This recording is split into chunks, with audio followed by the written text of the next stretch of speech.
ما هو اصله مات في الملعب وكده يعني. يلا بقى يابا بالسلامه عشان الحق الحجز، قصدي عشان الحق العزم. لا اله الا الله، ربنا يرحمه. واضح ان المرحوم كان بيحب الكوره قوي. ايه يا اسطى، انا طلعت اهو، مسكت السكه وجون في الملعب.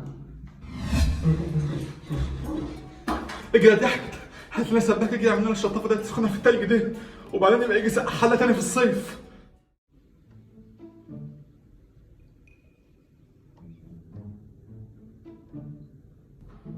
مفيش اي حاجه. حلو قوي. المهم الحاجه معاك. ما تقلقش، الحفظ والصوم. حلو قوي. طب يلا روح اعمل اللي اتفقنا عليه بسرعه. ماشي.